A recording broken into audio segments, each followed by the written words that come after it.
Kung meron man akong hihilingin ngayon, yun ay sana umabot sa langit ang pasasalamat ko sa iyo.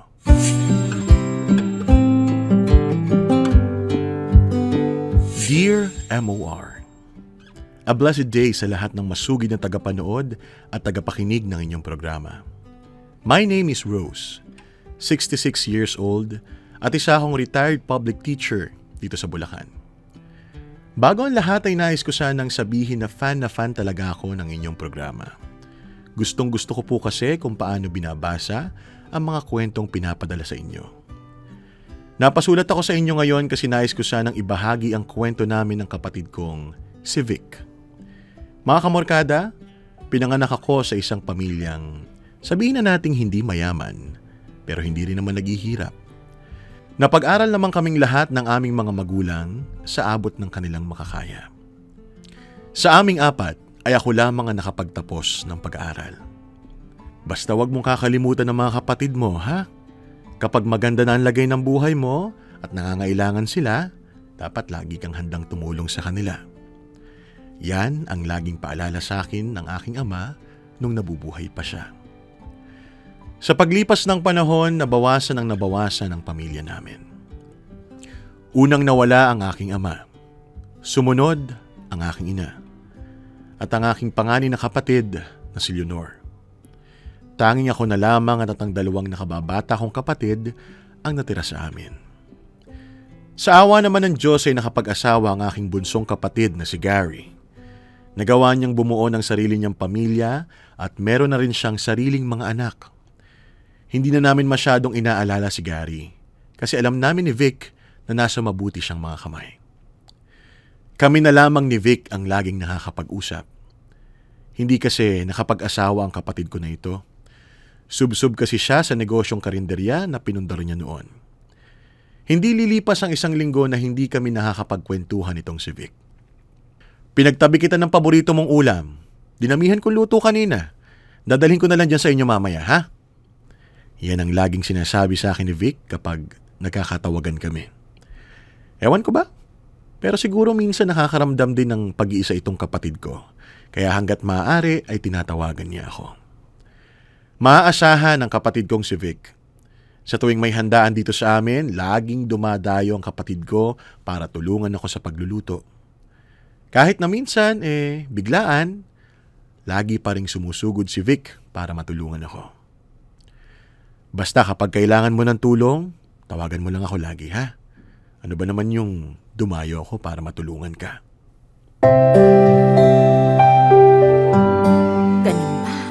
Ano namang sabi nung kumain sila dyan sa inyo?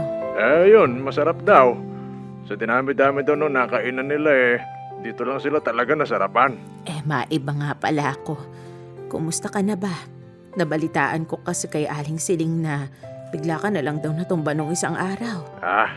Ayun ba? Wala, nahilo lang talaga ako.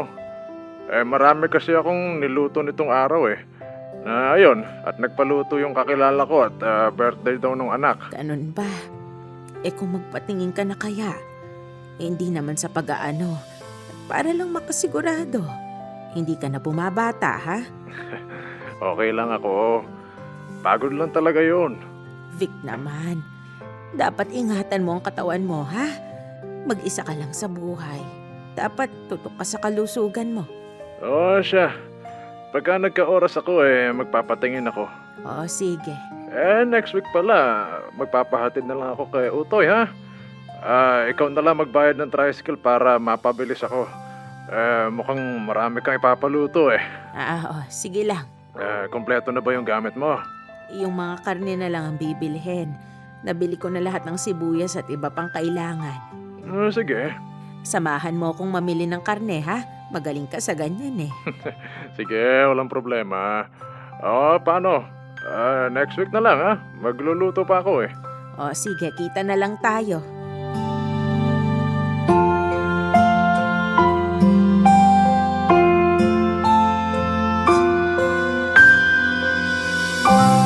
Napakabuting tao nitong kapatid ko. Kaya nga sobrang sakit nung bigla na lang niya kaming iniwan. Mabilis sa mga pangyayari. Magkatawagan lang kami noong umaga tapos biglang wala na lang siya kinagabihan. Inatake sa puso ang utol ko at wala siyang kasama na mangyari yon. Kawawa naman ang kapatid ko, Diyos ko. Namatay nang walang kasama. Wala man lang nakakita para matulungan siya. Yan lamang ang tangi kong naisip nung binawi na ng Panginoon ang mahal kong kapatid na si Vic. Hindi ko man lang nagawang tulungan siya. Hindi man lang ako nakapagpasalamat sa kanya sa lahat ng naitulong niya sa akin noon. Kaya kung mamarapatin ninyo, nais ko sanang magpasalamat sa kapatid kong namayapa. Vic, kung nasaan ka man ngayon, alam kong nasa mabuting lugar ka na. Nais ko sana magpasalamat sa iyo. Nung panahon na ako yung nahihirapan, lagi kang nakaagapay sa akin. Alam ko marami ako naging pagkukulang sa iyo, kaya sana patawarin mo ako. Pag dumating na ang panahon na magkikita na tayo muli, wala akong nais gawin kundi ang yakapin ka at sabihing salamat. Hanggang dito na lamang ang kwento ko. Maraming salamat sa pagbibigay ng oras sa akin at sa aking kwento. Pagpalain pa sana kayo ng may kapal. Lubos na nagpapasalamat, Rose.